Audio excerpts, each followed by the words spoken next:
just notice you, but feel you long after you are gone from the room. The first behavior is this. You become emotionally safe, not emotionally chaotic. Most people think attraction is built through intensity, constant texting, emotional highs, dramatic energy shifts, over-explaining feelings, demanding reassurance. But emotional addiction is never born in chaos. Chaos exhausts people. It doesn't attract them long-term. It drains them. What truly pulls someone closer is the feeling that they can breathe around you. When he talks to you, he doesn't feel like he's walking on emotional glass. He doesn't feel like every word will be analyzed for hidden meaning. He doesn't feel like he is being tested every time he speaks. Instead, he feels understood, accepted, grounded. And here's the deeper truth most people miss. A man may be entertained by drama, but he is emotionally anchored by peace. When your presence becomes a place where he feels emotionally regulated rather than emotionally evaluated, something subtle begins to happen. He starts to associate you with relief. And in a world that constantly demands performance, relief becomes rare. And what is rare becomes valuable. But emotional safety does not mean silence or submission. It means you communicate without punishment. You express without attacking. You care without controlling. That balance is what makes you unforgettable. The second behavior is this. You never compete for attention. You simply decide what deserves yours. There is a version of attraction built on chasing, "Do you like me? Did I say the right thing? Why didn't he reply faster?" But there is another energy entirely. It is the energy of someone whose life is already full. When you are living from that place, you don't chase consistency. You observe it. You don't beg for effort. You respond to it. You don't overinvest in potential. You pay attention to patterns. And this is where emotional attachment begins to deepen naturally. Because now, he is not interacting with someone trying to win him. He is interacting with someone who is evaluating alignment. And that changes everything. People lean in more when they sense they are being experienced, not pursued. But here is the divine principle behind it. You are not withholding love to create scarcity. You are honoring your own energy so that love is not confused with anxiety. When your attention is intentional instead of automatic, it becomes valuable. And he feels that value not because you told him, but because he has to earn presence that others might receive freely. That doesn't create fear. It creates respect. And respect is one of the deepest roots of emotional attachment. The third behavior is this. You remain deeply connected to yourself while you are connected to him. This is where everything transforms, because many people lose themselves in connection. They adapt too quickly. They merge too fast. They start mirroring preferences, opinions, moods, until there is no you left in the relationship. But emotional depth is not created through fusion. It is created through wholeness. When you are grounded in your own identity, your passions, your boundaries, your direction in life, you become emotionally stable in a way that is incredibly attractive. Because you are not looking for someone to complete you. You are looking for someone to meet you. And there is a huge difference between those two energies. When you stay connected to yourself, something powerful happens in the dynamic. He does not feel like he is managing your emotional world. He feels like he is being invited into it. And that invitation carries weight, because it is not dependency. It is choice. This is why emotionally healthy attraction feels both calm and magnetic at the same time. There is no pressure to fix you, no pressure to carry you, no pressure to constantly validate you. Instead, there is space. And in that space, desire grows naturally, not because you forced it, but because you didn't suffocate it. So if you strip everything down, emotional depth is not about how loudly you love. It is about how clean your energy feels when you love. It is about whether someone feels more like themselves around you or less. It is about whether your presence creates anxiety or alignment. And when you practice these three behaviors, emotional safety, intentional availability, and self-connected wholeness, you stop chasing emotional attachment. You start becoming the kind of person it forms around naturally. Because real connection is not something you extract from someone. It is something that grows in the soil of who you are. And the most powerful truth of all is this. You were never meant to be emotionally pursued. You were meant to be emotionally experienced. Emotional safety is the foundation that most people overlook, because they confuse intensity with intimacy. When someone first meets you, they are not consciously looking for excitement. They are subconsciously looking for emotional predictability. Not predictability in the boring sense, but in the sense of knowing that their emotional expression will not be punished, twisted, or turned into conflict. When a man feels that he can be honest with you without triggering a storm, he begins to relax in your presence. And relaxation is the beginning of attachment. Think about how rare it is for people to feel truly unjudged in modern relationships. Most interactions are filled with subtle tests, silent expectations, and emotional reactions that punish small mistakes. A delayed reply becomes a problem. A misunderstood tone becomes an argument. A moment of distance becomes a threat. In that environment, people start to guard themselves. They start editing their words. They start performing instead of being real. And the moment someone feels they must perform, emotional closeness starts to die. But when you become emotionally safe, you remove that performance pressure. You don't react explosively to every imperfection. You don't turn every misunderstanding into a character judgment. You allow space for human inconsistency. This doesn't mean you tolerate disrespect. It means you respond with clarity instead of chaos. There is a calm intelligence in how you handle emotional situations, and that calmness becomes magnetic because it feels rare. In that space, something subtle happens. He starts to associate you with peace instead of tension, and the human nervous system naturally moves toward what feels like peace. It is not always logical attraction, it is physiological comfort. The body remembers how it feels around certain people. If being around you feels like exhaling after a long day, he will want more of that experience without even fully understanding why. Emotional safety also creates honesty. When a man does not fear overreaction, he shares more of himself. He opens up more freely. He lets you see layers that he hides from the rest of the world. And that vulnerability is where emotional bonding begins. Because people don't get attached to those they impress. They get attached to those they can be real with. There is also a deeper principle here. Emotional safety builds trust without effort. You don't have to demand honesty when someone feels safe being honest. You don't have to force closeness when someone feels calm in your presence. The connection grows naturally because the environment allows it. And over time, this becomes powerful. Because in a world full of emotional unpredictability, the person who feels steady becomes unforgettable. Selective availability is one of those concepts that is often misunderstood, and sometimes even misused. People think it is about playing hard to get, disappearing, or creating confusion. But real selective availability has nothing to do with games. It has everything to do with the quality of your life and the intentional way you choose where time and energy go. When you are constantly available to someone, you unintentionally communicate that your time has no competing value. It signals that nothing in your world is more important than immediate access to you. At first, that might feel flattering to the other person, but over time it reduces emotional depth. Because humans naturally value what requires some level of intention, effort, and presence to access. Not because they want difficulty, but because effort signals meaning. Selective availability is not about withholding yourself.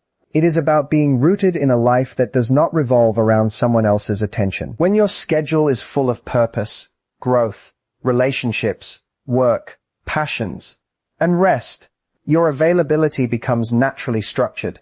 You are not waiting around for messages. You are not reshaping your day every time someone reaches out.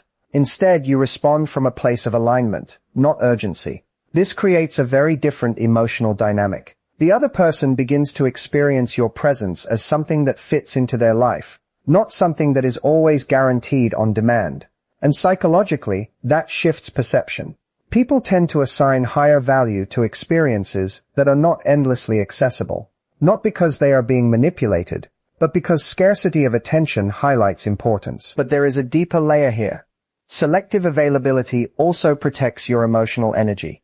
When you are always reachable, you are constantly reacting, and constant reaction weakens your emotional center. You start prioritizing other people's timing over your own rhythm. You begin to lose the natural structure of your day, your focus, and even your sense of self. When you choose availability intentionally, something stabilizes inside you. You stop living in reaction mode and start living in decision mode. You decide when you engage, how deeply you engage, and what deserves your attention in that moment. That creates self-respect, and self-respect is deeply felt by others, even if it is never spoken. In relationships, this kind of energy builds anticipation without anxiety. He doesn't feel neglected, but he also doesn't feel entitled to constant access. Instead, he learns that your attention is something that arrives fully present, not constantly half distracted, and that makes every interaction feel more meaningful. Over time, this rhythm creates emotional pull, not because you are distant, but because you are deliberate. And deliberate presence always feels more powerful than unlimited availability. Authentic self-expression without fear of loss is one of the most powerful emotional behaviors a person can embody, because it completely removes the tension of pretending. Most people enter relationships carrying an unspoken fear. If I say what I really feel, I might lose this person. That fear quietly shapes everything they do.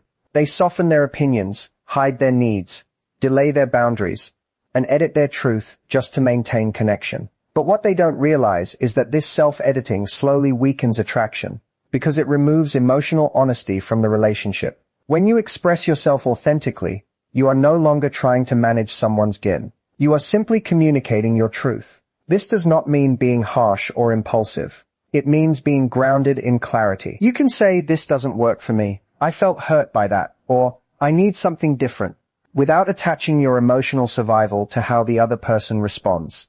That emotional independence is deeply stabilizing for both people in the dynamic. There is a quiet power in someone who does not abandon themselves to keep a connection alive, because it signals that being with you is not conditional on your silence or compliance. It shows that your presence comes with honesty, not performance. And paradoxically, that honesty creates more respect, not less connection. When a man interacts with someone who expresses herself clearly and without fear, he begins to understand that he is dealing with emotional maturity. He is not required to guess, decode, or navigate passive signals. Everything is communicated with directness. That clarity removes confusion, and where confusion disappears, trust begins to grow. At a deeper level, authentic self-expression creates emotional safety in a different way. It creates safety through truth. People often think safety comes from always agreeing or never challenging each other, but real safety comes from knowing where you stand. When someone tells you the truth consistently, even when it is uncomfortable, you don't have to second-guess the relationship. You know it is real. And here is where emotional attachment begins to deepen.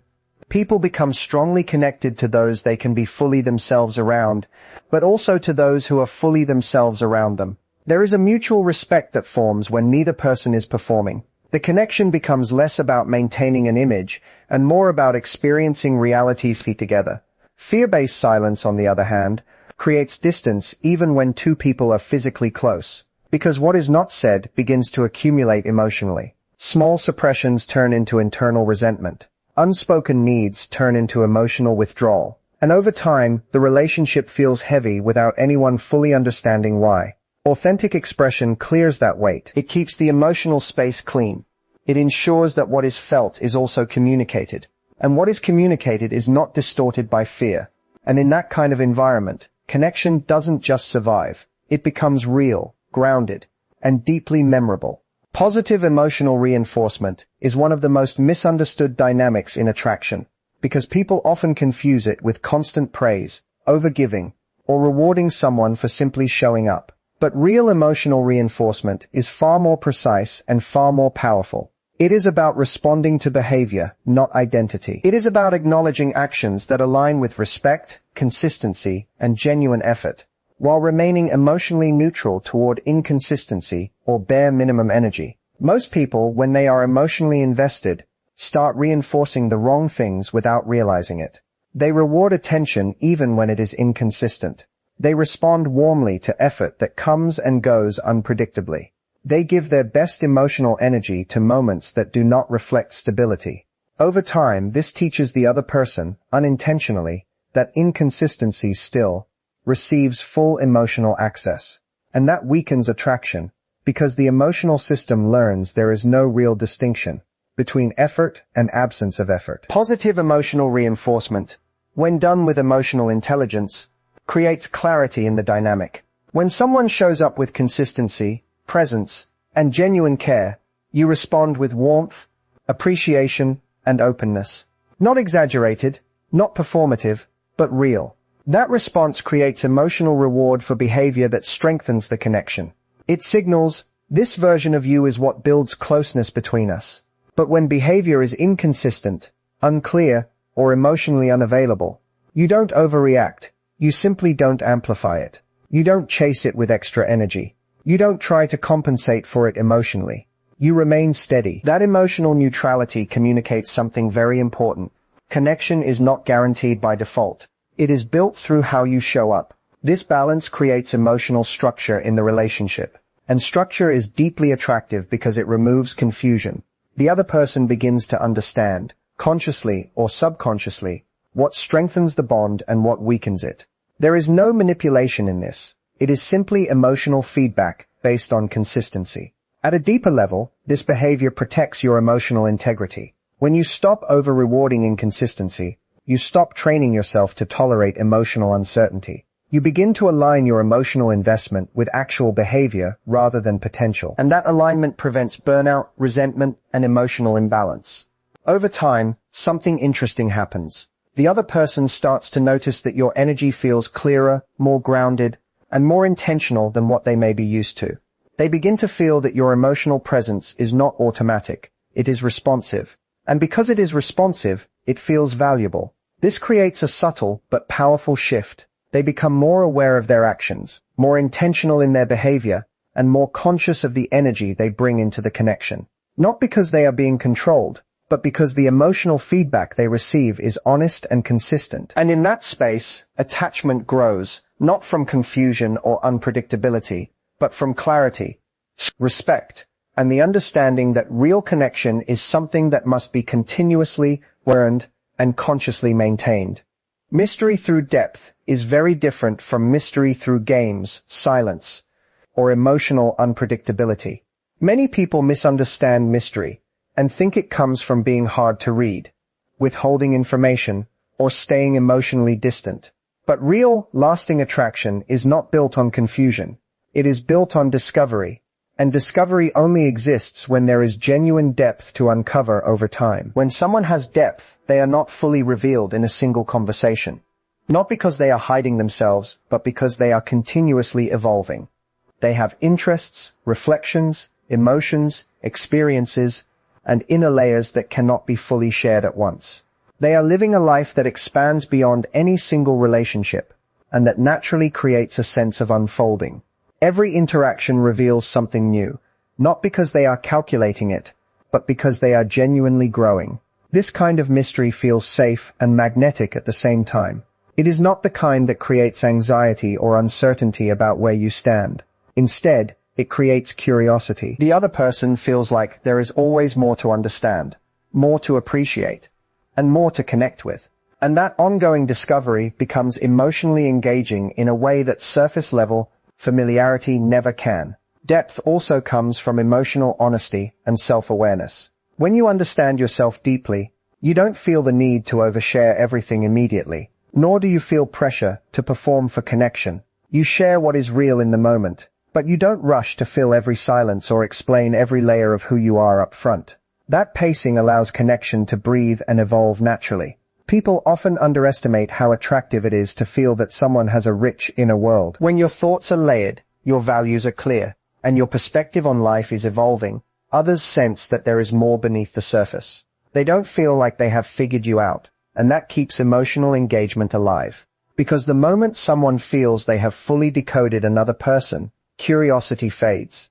But depth-based mystery avoids that entirely. It ensures that even in familiarity, there is still intrigue. Even in comfort, there is still growth. Even in closeness, there is still individuality. You are not a puzzle to be solved. You are a person to be continuously known. There is also an important emotional principle here.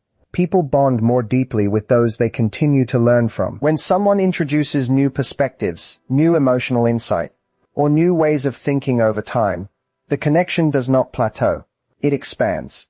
The relationship becomes a space of ongoing discovery, rather than emotional repetition. And because this depth is authentic, it does not require effort to maintain.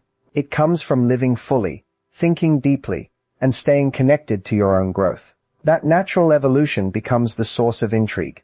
Not because you are trying to be mysterious, but because you are genuinely becoming more of yourself over time. Inner fulfillment that does not depend on him is the quiet foundation behind all healthy, emotional attraction. Yet, it is the one most people struggle to maintain. When someone's emotional world is centered around another person, every interaction becomes loaded with need. A message is no longer just a message, it becomes validation. A delay is no longer neutral, it becomes anxiety. A small change in tone becomes a signal of fear. And slowly, the relationship stops feeling like connection and starts feeling like emotional survival. But when your fulfillment is already in motion, something completely different happens in your presence. You are no longer approaching him as a source of happiness. You are approaching him as an addition to an already meaningful life. That shift changes your emotional energy in a way that is deeply noticeable. Even if it is never spoken, you are not trying to extract joy from him. You are sharing yours. Inner fulfillment means your life has structure beyond romance. You have your own goals, your own routines, your own growth, your own emotional outlets, and your own sense of purpose. You are not waiting for someone to make your day meaningful. Your day already has meaning, and because of that, your emotional state is not dependent on how quickly someone replies, how often they reach out, or how much attention they give in a given moment. This creates a calmness in your interactions that is incredibly grounding. You are present, but not desperate. You are engaged, but not dependent. You enjoy connection, but you are not controlled by its presence or absence. And that emotional stability is one of the most attractive energies a person can bring into a pot. When a man interacts with someone who is already fulfilled, he does not feel like he is being placed in a position of responsibility for her emotional well-being. He does not feel like he has to constantly perform to maintain her happiness. Instead, he feels like he is meeting someone who is already whole, and that changes the dynamic from pressure to choice. Choice creates attraction in a way need never can, because when someone chooses to be with you while already having a full life, that choice feels genuine. It does not feel like dependency or fear of loneliness. It feels intentional. An intentional connection always carries more emotional weight. Inner fulfillment also protects your emotional boundaries. You are less likely to tolerate inconsistency, less likely to chase validation, and less likely to lose yourself in someone else's mood. You remain anchored in your own identity, which allows you to respond instead of react. Over time, this energy creates respect, and respect deepens attraction more than constant availability ever could, because people are drawn not to those who need them, but to those who are complete within themselves and still choose connection from a place of strength, not emptiness. So if everything comes together, real emotional attraction is never built through pressure, confusion, or chasing. It is built through emotional safety, intentional availability, authentic expression, healthy reinforcement, natural depth, and inner fulfillment. These are not techniques to control someone. They are principles that shape how love feels when it is grounded in